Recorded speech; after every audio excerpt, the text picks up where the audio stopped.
125 years, there's a lot of stories. Today we're going to share one story with you about a video that was made for online and how we took that video and used it to build something so much more than it was originally intended for. We'll start with the conclusion, because this whole story is kind of backwards. So on May 26th last year, the American Idol finale, we aired the Happiness Machine TV commercial. It aired one time, it's a 30-second spot, to an audience of about 25 million US consumers. Now, as I said, this is a little bit different than a lot of the presentations that we've enjoyed here during the conference. So this says no math, there's no models, and no graphs. Well, almost no graphs. There may be one or two that slips in there. So as background, traditionally, we do qualitative to develop your creative idea, then you move on, you create the ad, then you do some testing to make sure that it meets your criteria. You develop big ideas, and it's usually a very iterative, long-term process. But what happens when you go backwards? So we'll start with the brief that was given to the agency. There were basically two key tenets. There's an idea of, and most of you may know, our theme is open happiness with Coca-Cola. So there's this idea of authentic happiness and this idea of human connection. When we're connected to each other, we're happier. Lots of social science backs that up. So essentially the brief was just create small moments of happiness. But there was one major caveat. There would be no paid media behind this. None, not a dollar, none, zero. So this would have to stand on its own. The creative itself, you take one very quirky brand manager, an agency that's doing some great work, and I want to point out, that's not a typo, $60,000. Not, it's not a rounding error. It's $60,000 was the entire budget for this. And from this, they produced the Happiness Machine. Now, just quick show of hands, who's seen the video before? Okay, so about half. Okay. Well, you're going to see it again, and everyone else gets to see it for the first time now.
I failed to mention prior to that, that's all real.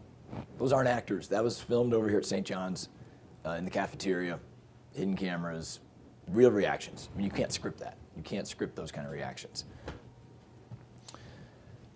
So did it deliver?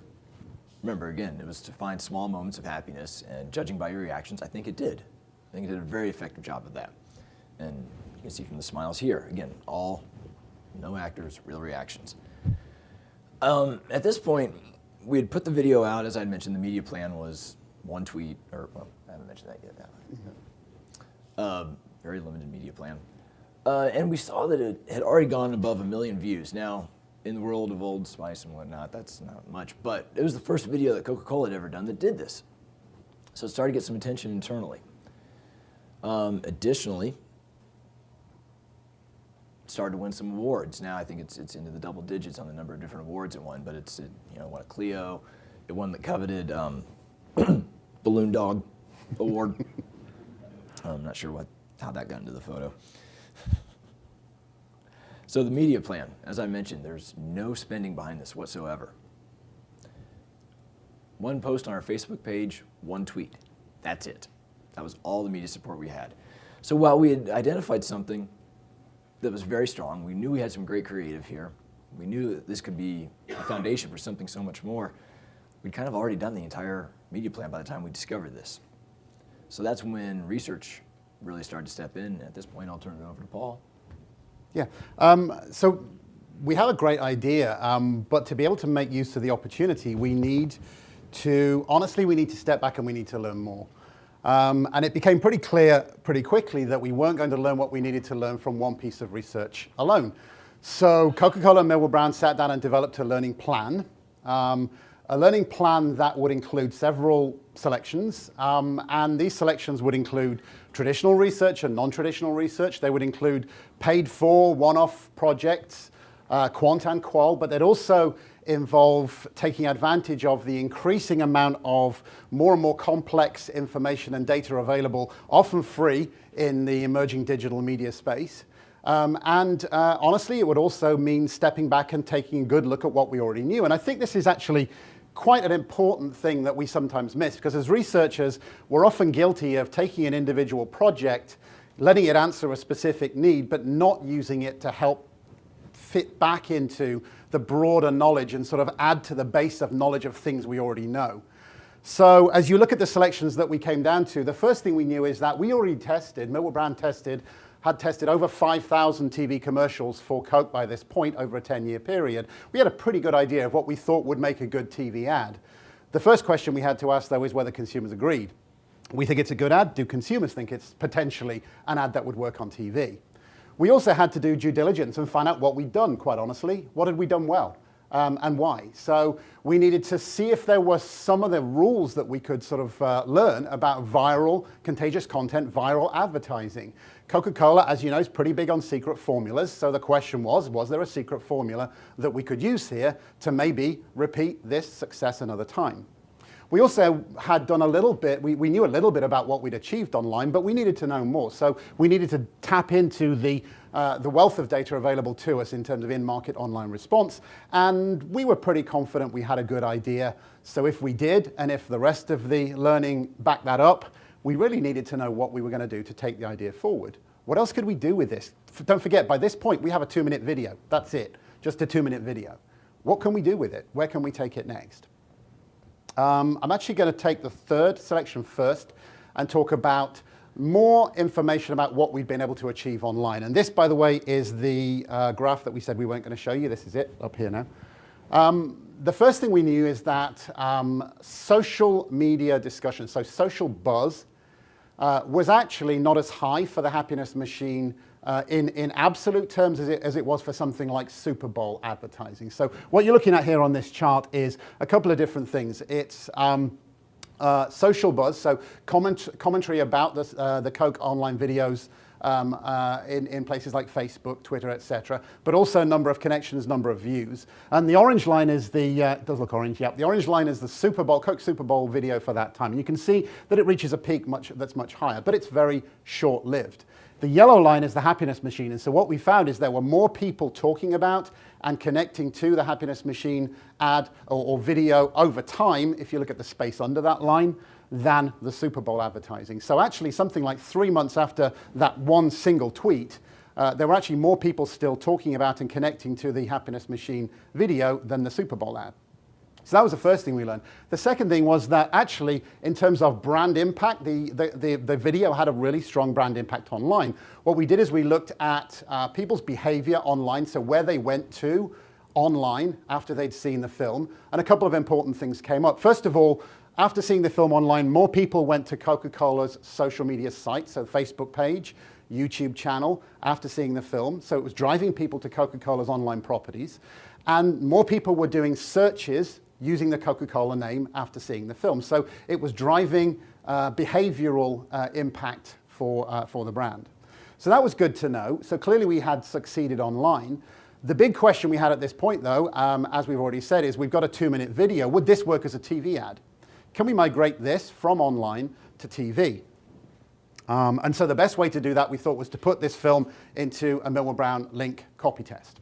Now, at this point in the presentation, Rob and I were very conscious that this is one of the last presentations in the conference. Last day, many of you were at the awards last night, and many of you might be feeling a little tentative, or, as Rob said, lost their voice, right? Lost their voice. So we thought we'd add a little bit of an interactive section at this point. So this is a little bit of interactive point. Imagine that all of the 5,000 ads that we've tested for Coca-Cola over a 10-year period are represented by the 102-story Empire State Building there. So there's 102 stories in the Empire State Building. What I want to know from you is, having seen that video, which story in the Empire State Building do you think this film is going to pitch up at? In terms of overall effectiveness. Anybody? Somebody give me 102 stories. 95. Thank you, James. 95. We'll go with 95. The answer, think about your own answer there. The answer is, it actually is a radio tower at the top. Yeah, it's the radio tower at the top. This film came out to be in the top 1% of all of the 5,000 plus Coca-Cola ads we've ever tested. One of the best pieces of film we've ever tested for Coca-Cola. Why? You've seen the film. Honestly, you know, Rob and I have presented this several times to a number of different audiences, and it never fails to get reaction. It never fails to get laughter. It never fails to get applause. It never fails to get a response. People really loved it because it checked off a lot of things that make great advertising. It was highly engaging, highly enjoyable. People loved the reactions of the students. They loved the expressions. They loved the surprise of the items appearing over and over again. It drove its message really strongly of happiness, unequivocally, based on the integrity of having real people in there, based on the sharing that was going on, based on the humor that was going on. It was absolutely rooted in the Coca-Cola brand. Coca-Cola's the hero. Coca-Cola is providing the happiness. There's one shot there, as we said, this was unscripted. One shot there you could not script better, which is somebody putting their arms around the Coke machine going, "Thank you, Coke." Just perfectly focused on the brand. And the really important thing about this film is people didn't want it to stop there. People didn't want this to be it. This is a verbatim that actually was typical of a lot of the things that we saw. I love it. I want that to happen at my college. People wanted to be part of this.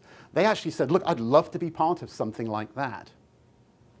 Which really answered our question. This is a piece of film that really could work on TV. You know, we've tested as Millward Brown, advertising for over 30 years, and we have a pretty good idea of what makes effective advertising, and you could see Happiness Machine checks off a lot of those, pretty much all of those elements. But one additional useful piece of learning from the link test was that if we were going to turn this 2-minute film into a TV ad, there actually needed to be a little bit less of it, which I'm sure Coke's media buyers probably were breathing a sigh of relief about. We asked the question, currently the ad's 2 minutes long, if it were cut down, how would this change your opinion? And more than half said it would actually make it more impactful if it was cut down. But how do you do that? How do you take a video that is in the 1% of all of the ads that we've ever tested, take the right things out, leave the right things in without losing the magic? The Millward link test includes an element called an interest trace, where what we do is we ask people to demonstrate their interest as they're watching the commercial. If you imagine that the horizontal line at the bottom of the chart, there is kind of neutral interest, then every time the line goes up, that's more interesting. Every time the line comes down, it's less. And this helped us really enormously in terms of knowing where to make cuts to make a shorter version. First thing, 22 seconds of setup. You can see that 22 seconds of setup isn't doing a whole lot. It's not adding a whole lot really in terms of interest. So we could cut that down dramatically. We needed to set it up, but we could do it much more quickly. And then although interest rises very quickly, there are points that I try to pick out in pink there where the line begins to sort of drift a little bit. And as you tie that into the creative, what was actually happening, that's where things started to repeat. So maybe the machine was doing the same thing several times. So what again became clear to us is we could make a shorter version by keeping the intro short, and then by making sure that we maintain momentum of new things happening all the time. And out of all of this, out of this learning, we made both a 1-minute version and a 30-second version of the film. Okay, so that answers the question, can we make a TV film? One of our other questions was, what have we done so far? What did we do, and how can we learn about the way people use contagious content online, how people share videos online to help us maybe do this again in the future? Millward and Firefly conducted focus groups among YouTube watchers, younger and older YouTube watchers. It's always a surprise to me that older YouTube watchers are defined as 20 and above. Scary, isn't it? And content creators. Content creators are people who post their own video online. So we did qual among these groups, and we came up with some really useful usage and attitude factors that helped us to understand how people work with contagious content, how they work with online video, what they share, what they don't share, when they decide to share, when they don't decide to share. There's an awful lot in this, so I'm going to sort of break it down and really sort of give you kind of top line. First thing is what we call primacy. We as marketers, you know, we probably would love to think that YouTube watchers are sitting out there just waiting for us to give them more video to share with their friends. But that's, of course, not really true. The primary use of YouTube is for things like watching music videos, watching TV shows, and maybe less than a third of their time is spent with short videos that they may be sharing. So it's a challenge. We have to be really engaging to break into that. Secondly, what we call substitution. We, again, as marketers, have this idea that online and offline are two different things in terms of video. Not for YouTube watchers at all. They're pretty comfortable interchanging online and broadcast video content. For them, video works where it works. Our barriers are not their barriers. Video is video, and it can move between the two areas pretty easily. Thirdly, there was some evidence that said that, well, people would be a little bit more willing to spend time with film that they felt they had discovered themselves or that somebody had discovered for them, rather than video that they felt had been foisted upon them and actually been pushed upon them. So there's that to think about. And if you think about our media plan, one tweet and that's it, we were probably on the right lines with that. But even though they were more willing to spend time with content they've discovered, that time they were more willing to spend was actually pretty limited. Quite honestly, unless we're talking about show content, so TV show content, they really told us they have a very limited attention span. Every group told us 2 to 3 minutes max, that's all I'm going to give you. So we were pretty much on the cusp of what we could give them that they were still going to stick with. And then while they have a limited attention span watching it, they certainly have a relatively short shelf life once they've actually seen it. There is so much new video content online being produced every single day that, quite honestly, viewers have no reason to save what they've seen unless it genuinely says something about them or continues to entertain them, because there's so much more new stuff, which means a couple of implications. One, quite honestly, if we don't get attention early on, we're not going to get it. We'll be gone. Secondly, there is an absolute need to continue to innovate, to continue to break down the barriers, to continue to do new things. So that said, you know, how do you work with that in terms of contagious content? How do you build something that has stickiness? Now, clearly, the degree to which somebody will share video online is a very personal thing, but we did find some consistent themes that made videos more likely to be watched and shared. So things like humor, things like awe, that's A-W-E, things like sex, which I'm assuming you know how to spell, things like disgust, surprise, delight, all of these kind of elements helped to make the video more likely to be viewed and then shared with others. That said, do brands have permission to do this? Do corporations and brands have permission to work in this space, in this contagious content, viral video space? Do people see through brands? Do people see through brands and say, yeah, I know what they're up to? Actually, the answer is not really. We asked people to bring in examples of the videos that they were most enjoyed and most shared, and the vast majority of them were branded, either from TV or from online. So brands have permission to do this, but there are some very clear rules. One is, Brands have to bring their A game to this. There is an expectation among viral video watchers that brands have higher budgets and therefore can bring better quality to the video that they're seeing online. So they expect production values, they expect quality, and although they will allow sometimes the kind of low-level stuff, they are more skeptical about that coming from brands. Brands also have permission to be a little bit more daring than they would be on TV, but they can't move over into the area of offensiveness. The important point is brands have permission to work in this space, as Coca-Cola discovered with this film, but only if they're true to brand values. So the film still represents what the brand values are for, and you can absolutely see why Happiness Machine fitted this context. And of course, they continue to have to be relevant to the consumer. So at this point, we have our online metrics. We know what the film was doing from a behavioral standpoint online. We've been able to leverage the link test to help create the 30-second TV commercial. And we've been able to develop some general guidelines for our online films. But we still had this great core creative idea. And how could we take that and build upon that? Now remember, this wasn't developed with a big agency and a big budget. This was something that was actually being driven internally by the research group at Coke. For any car aficionados, I apologize. That is a 67 Mustang, and it is covered in sticky notes. It was not harmed. They came off just fine. Everything's good. What we did is we took a team of creatives, research folks, brand people, sequestered them off-site for a day in a car museum to do what we call an idea igniter. So basically, try to figure out what could we do with this? How could we carry this idea forward? And that car is covered with the ideas that we came up with. With the goal being, where will happiness strike next? What can we do next with this? Right now we just have this one film. Where can we take it? One of the ideas we came up with, so researchers got to be creatives for a day, if you would. Coke's version of an ice cream truck. So basically taking the Happiness Machine idea, but moving it into a truck so it's out amongst the people. About 6 months later, they actually filmed this ad down in Rio, and you can find this on YouTube now. It's pretty entertaining. It's pretty good. Additionally, we were able to develop other ideas on how local markets and local countries could take this idea forward. So,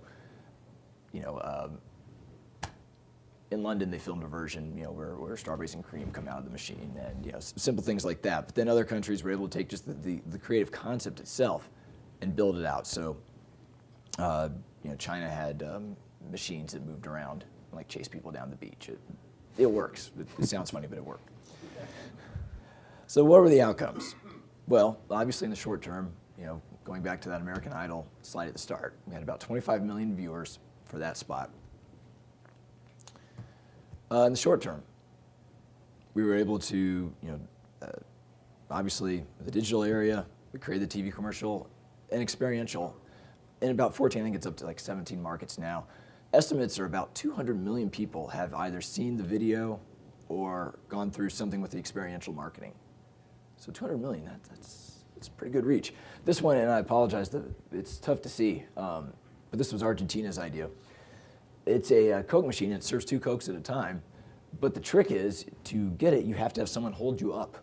Again, that idea of kind of forcing human connections. Longer term, we have a nutcracker here because we didn't crack the nut. We don't know the secret formula for what goes, what will make something go viral. Well, we do have some good guidelines, and we've been able to take those and push those out to the brand teams throughout the globe. So this is the nut that's not cracked. I wish we could say we had cracked it. I wish we could say we had absolutely guaranteed viral success every single time, but we don't. If you think about seeds rather than nuts now, though, one of the big learnings we got is about seeding. It's about particularly seeding integrated media campaigns, so campaigns involving multiple touch points.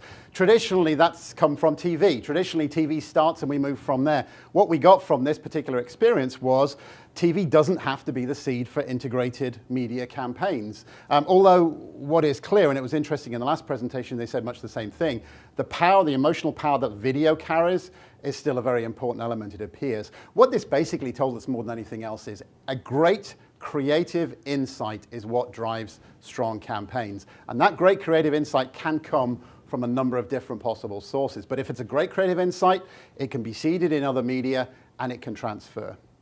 The second really important big learning here is, and honestly, I think this is tough learning for us, is that we really need much better discipline and deliberation if we are going to find these kind of inspirational ideas in unexpected places.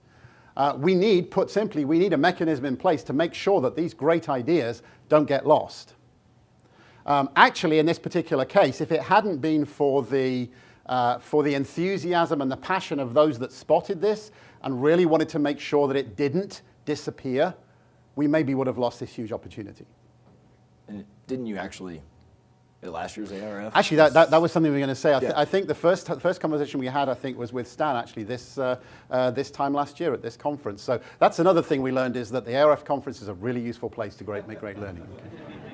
So the big learning, I think, from a cultural standpoint is so many times as researchers, we're like these guys. You know, our job is to critique, you know, go, no-go kind of decisions, things along those lines. But what we really need to be is more like Kermit is in this picture. We need to be on the lookout because, you know, we're the hub of information within our organizations. We know what's going on. We can see things that other people don't have the opportunity to see. And that's really, I think, the exciting lesson from all this is because we have that opportunity, it's very powerful. So, okay. Great. Thank you very much, Paul and Rob.